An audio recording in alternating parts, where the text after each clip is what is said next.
নমস্কাৰ জিআৰজি ব্লগলৈ পুনৰবাৰ সকলোকে স্বাগতম জনাইছোঁ। আজি আমি আলোচনা কৰিবলৈ লৈছোঁ সিনিয়ৰ সিটিজেন আইডি কাৰ্ড সম্পৰ্কত।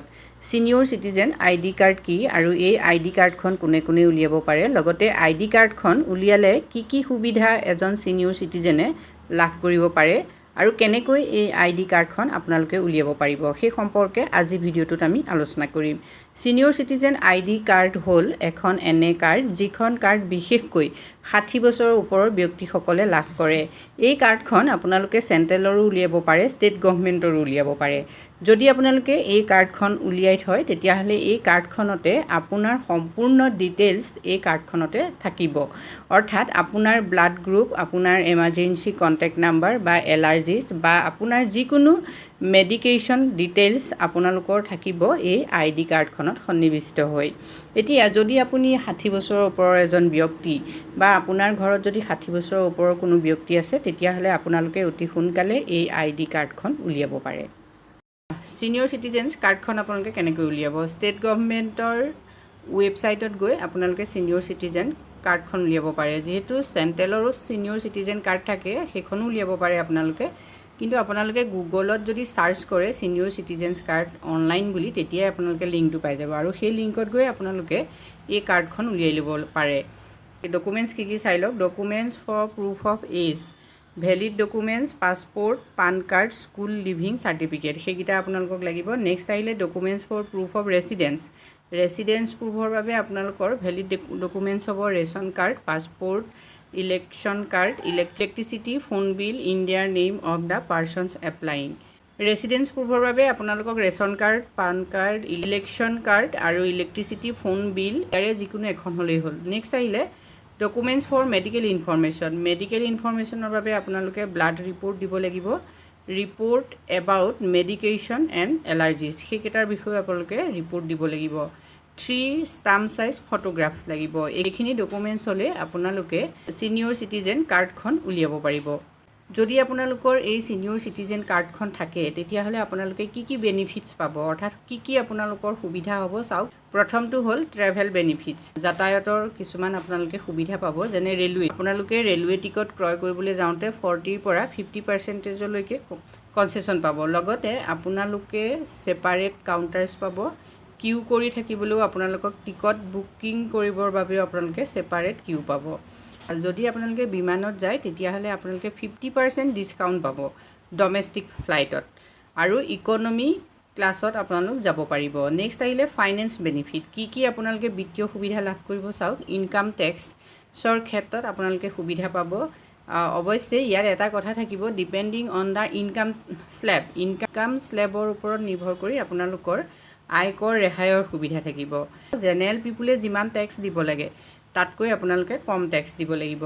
যদি ফিক্সড ডিপ'জিট আপোনালোকৰ থাকে তেতিয়াহ'লে সেই ফিক্সড ডিপ'জিটত আপোনালোকক বেংকে 0.5% ইণ্টাৰেষ্ট বেছিকৈ দিব। নেক্সট আহিলে citizen above the age of 65%। যদি আপোনাৰ বয়স 65%ৰ ওপৰত তেতিয়াহ'লে আপোনালোকে 100% প্ৰফেশ্যনেল টেক্সৰ ক্ষেত্ৰত ৰেহাই পাব। যিহেতু পোষ্ট অফিচত সিনিয়ৰ সিটিজেন স্কিম আছে আপোনালোকে সকলোৱে জানে, সেই সম্পৰ্কে যদি চাব খোজে তেতিয়াহ'লে মোৰ প্লে'লিষ্টত গৈ আপোনালোকে পোষ্ট অফিচৰ স্কিমবিলাকত চাব পাৰে। তাত মই সিনিয়ৰ সিটিজেন স্কিমৰ সম্পৰ্কত ডিটেইলছত আলোচনা কৰিছোঁ। এতিয়া চাওক, পোষ্ট অফিচে আপোনালোকক 9% ইণ্টাৰেষ্ট দিব যদি আপুনি পোষ্ট অফিচত ইনভেষ্ট কৰে। নেক্সট আহিলে a lot of banks also' offer priority services, higher returns of investment and door to door verification of documents. এতিয়া চাওক, যদি আপুনি এজন জ্যেষ্ঠ নাগৰিক হয়, যদি আপোনাৰ এই সিনিয়ৰ সিটিজেন কাৰ্ডখন থাকে তেতিয়াহ'লে বেংকে আপোনাক অগ্ৰাধিকাৰৰ ভিত্তিত সেৱা আগবঢ়াব লাগিব। যদি আপুনি বিনিয়োগ কৰি থৈছে প্ৰতিদান তেতিয়াহ'লে আপোনাৰ অন্য কাষ্টমাৰতকৈ বেছি হ'ব আৰু ড'ৰ টু ড'ৰ মানে বেংকে আপোনাক ঘৰত আহি যিকোনো সেৱা প্ৰদান কৰিব। লগতে যিকোনো ধৰণৰ ভেৰিফিকেশ্যন কৰাৰ সময়ত বেংকৰ মানুহে আহি আপোনাৰ ঘৰত সেই ভেৰিফিকেশ্যন কৰি ডকুমেণ্টছ লৈ যাব। বেংকৰ সকলো ফেচিলিটি আপুনি ঘৰতে লাভ কৰিব পাৰে। নেক্সট আহিলে হেল্থ বেনিফিট। যদি আপোনাৰ সিনিয়ৰ সিটিজেন এই কাৰ্ডখন থাকে তেতিয়াহ'লে আপুনি হেল্থ বেনিফিট পাব। Free treatment and government hospital, চৰকাৰী হস্পিটেলত সম্পূৰ্ণ ফ্ৰীকৈ সকলো ধৰণৰ চিকিৎসা কৰাব পাৰিব আৰু যিবিলাক প্ৰাইভেট হস্পিটেল বা ছেমি প্ৰাইভেট হস্পিটেল সেইবিলাকতো আপোনালোকক ডিছকাউণ্টত ট্ৰিটমেণ্ট আগবঢ়োৱা হ'ব। নেক্সট আহিলে আদাৰ বেনিফিটছ। এতিয়া অন্যান্য কি সুবিধা আপুনি পাব পাৰে চাওক। Priority hearing, senior citizens get priority hearing dates at the high court combine with the faster response time. যদি আপোনাৰ কিবা কাৰণত কিবা গোচৰ আছে কোৰ্টত, তেতিয়াহ'লে আপোনাৰ গোচৰ প্ৰথমতে ডেট দিয়াটো বা সোনকালে আপোনাৰ গোচৰৰ শুনানি কৰাৰ ক্ষেত্ৰত আপোনাক সুবিধা প্ৰদান কৰা হ'ব। নেক্সট চাওক, reduce phone charges senior citizens applying for MTNL and BSNL। এতিয়া আপোনালোকৰ ফোন চাৰ্জো ৰিডিউচ কৰা হ'ব, মানে কমকৈ ফোন চাৰ্জ কৰা হ'ব যদি আপোনালোকে MTNL আৰু BSNLত এপ্লাই কৰে এই কাৰ্ডখনৰ জৰিয়তে। তাৰ লগতে আপোনালোকক 25% ডিছকাউণ্ট দিয়া হ'ব। MTNLত মান্থলি ৰেণ্টেল চাৰ্জৰ আপোনালোকক 25% ডিছকাউণ্ট দিয়া হ'ব। নেক্সট আহিলে অল্ড এজ হোম পাৰ কৰা হ'ব। একেবাৰে নামমাত্ৰ ফিজত আপোনালোকক বৃদ্ধাশ্ৰমৰো সুবিধা প্ৰদান কৰা হ'ব। নেক্সট আহিলে মোৰ ষ্ট্ৰেইট ফৰৱাৰ্ড পাছপৰ্ট এপ্লিকেশ্যন। যদি আপোনালোকে বিদেশ ভ্ৰমণ কৰিব খোজে, তেতিয়াহ'লে পাছপৰ্টৰ ক্ষেত্ৰত আপোনালোকে খুব সহজেই মানে পোনপটীয়াকৈ পাছপৰ্টখন উলিওৱাৰ সুবিধা পাব।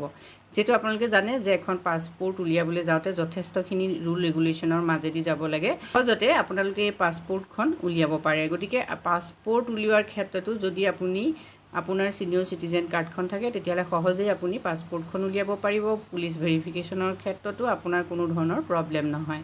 এইখিনিয়েই হ'ল ছিনিয়ৰ চিটিজেন কাৰ্ডৰ সুবিধা।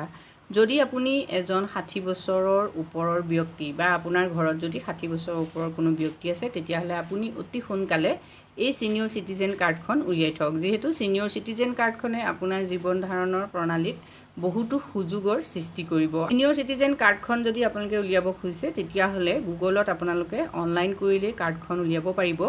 আৰু এই সম্পৰ্কত যদি আপোনালোকে ভিডিঅ' বিচাৰে, তেতিয়া কমেণ্ট কৰি জনাব। আজিলৈ ইমানেই, ধন্যবাদ।